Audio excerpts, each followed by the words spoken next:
final das contas. E uma outra pergunta que eu ia fazer para vocês também, pegando esse começo, que está logo no início do livro, de pessoas que tiveram a mesma origem, mas um com resultados totalmente diferentes. E o Arcade, ele teve um mentor que ensinou para ele, começou a juntar o dinheiro muito cedo, diversificou em negócios, mas na opinião de vocês, por que pessoas com o mesmo início podem ter trajetos totalmente diferentes, até com mesmas capacidades, ou um até com mais capacidades do que o outro? Quais são as escolhas fundamentais para poder ter um destino melhor em termos financeiros? Acho que tem muitas coisas aqui. E veja bem, antes de passar a palavra para o Breno, vai ter gente falando, mas tem um cara que começa muito atrás. Novamente eu friso, o mesmo início. Então, por exemplo, eu e a Priscila temos a mesma criação, os mesmos pais, os mesmos genes. A Priscila eu acho até que é mais inteligente do que eu em vários pontos. Eu sou indiscutivelmente mais culto e mais charmoso, ok. Concordamos nisso. Mas a gente teve caminhos muito diferentes, que agora estão ficando mais parecidos, porque a Priscila foi empreender. Então, para mim, essa questão do empreendedorismo é a chave. Se um cara ele vai e começa a poupar, faz uma reserva que dá para ele uma certa segurança a ponto de ele poder correr risco em outra área, e aí se der errado, dê errado, mas ele tem uma certa segurança da reserva dele. Mas se der certo, ele pode mudar de vida.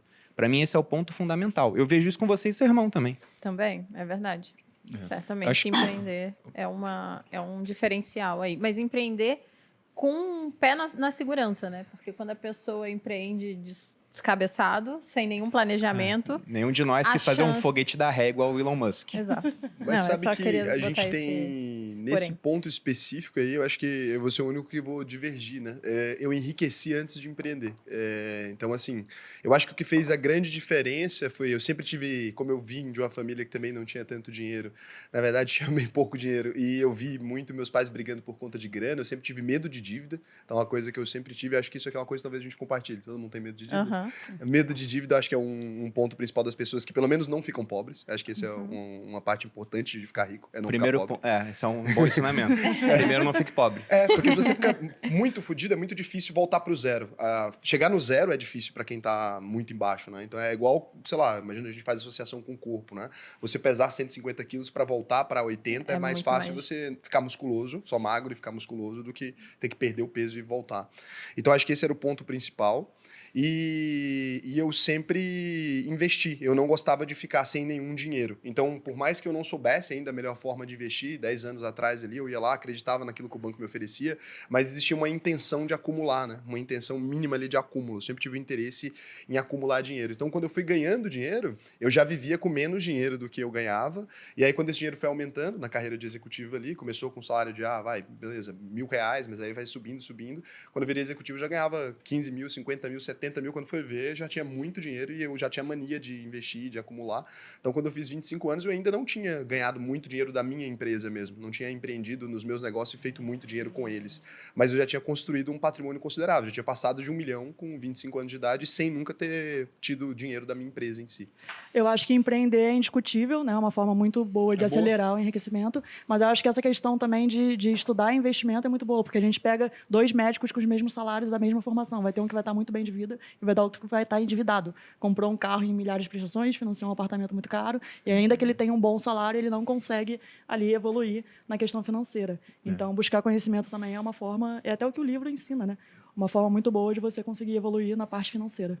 A gente fala de empreender como se o output, o resultado disso, fosse exatamente o mesmo de você investir. Por exemplo, se você fala que investir consistentemente, todo mês, comprando um CDB que rende 100% do CDI, ao longo do tempo, chances são de que você vai, caso você não mexa naquele dinheiro, construir alguma fortuna, algo que possa te fazer ter liberdade financeira. Mas se você tentar vários negócios, pode ser que um deles em algum momento dê certo, mas pode ser que não também. Então, acho que isso também traz alguns paralelos em relação à forma como a gente decide insistir no erro. Então, uma coisa que o Algamis falou para o Arcade foi que no momento em que ele começou a poupar o dinheiro, o Raul está falando, ele ficou 1 ano para poupar esse dinheiro, para depois apostar tudo em um empreendimento de um cara que deu um conselho que não tinha nada a ver com o que ele fazia. Para comprar pedra. Era alguém que vendia Era um olheiro para tijolos, comprar pedras preciosas. Exatamente. Era o oleiro que ponto faz está aqui. tijolos. Exato. Tijolos. E aí você vê, o cara ele tá com um negócio de tijolos, ele fala, tá, compre joias para revender isso daqui. E aí o Arcade, ele no primeiro momento errou em confiar nesse cara. Mas aí o que o Algamist falou? Não confie em conselhos de pessoas que não têm propriedade para falar sobre aquilo. Ele aprendeu com o erro, e aí ele depois conseguiu fazer com que, beleza, agora eu tenho dinheiro guardado. Só que ele errou de novo. Por quê? Porque quando ele começou a ver os rendimentos do dinheiro que ele estava acumulando, o que ele estava fazendo? Comprando um banquete para a família de vez em quando e fazendo com que as crianças desse dinheiro acumulado eles acabassem sendo mortas, né? E não conseguissem gerar netos também. Então, o que o Arcade ele mostrou foi que é muito importante com que, sim, você erre. Eu acho que no Algamit ele podia ter dado toda de cara, né? Sem deixar ele se ferrar.